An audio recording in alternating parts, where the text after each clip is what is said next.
Hyenas is a 1992 film directed by Djibril Diop Mambety. In it, a wealthy woman by the name of Ramadou returns to the town that exiled her decades ago and offers 100 billion francs to the entire village for the head of Dramane, the man who impregnated her and resulted in her exile. The film follows the perspective of Dramane as the town around him ultimately gives in to the bribe. I will be analyzing the mise en scène of one scene in the movie, that being the latter half of the scene where Ramadou offers 100 billion francs to the town in exchange for Dramane's head, starting when Ramadou is asked what happened to her and Dramane's child.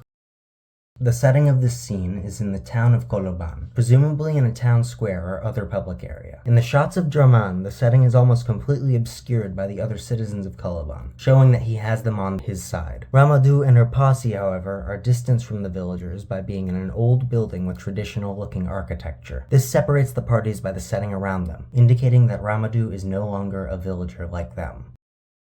The scene takes place with no artificial lighting, only the light of the sun. The sunlight clearly lights the face of the man who asks Ramadou what happened to her and her child. By contrast, Ramadou and her posse are mostly covered by the shadow when she explains what happened, representing the dark consequences of Dramane's actions. Dramane and the rest of the villagers are lit from the side, with one side of their faces covered in shadow to show their conflicted reactions. Ramadou and her posse then step into better lighting, as if emerging for her to make her request. The sun lights Ramadou's face from the side, however, showing that although she is now open about what she wants, she is still dangerous and mysterious.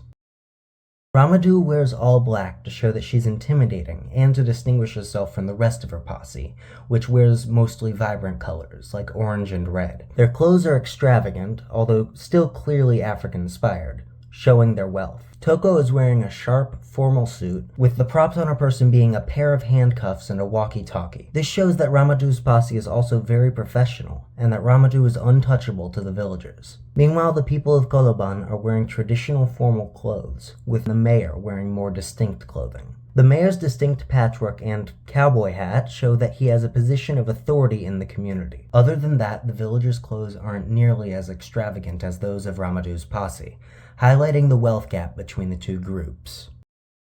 The man asking Ramadou what happened to Dramane's child speaks slowly, emphasizing that Dramane is the one at fault in this situation. Ramadou's demeanor is cold when she explains what happened to the child and her, despite the dialogue showing how bitter she is towards the town and towards Dramane. Dramane protests when Ramadou sets a bounty on him, emotionally expressing that there's no need for violence. Ramadou sneers as she responds, showing anger and a refusal to back down. The mayor speaks and behaves formally and clearly when he rejects Ramadou's offer,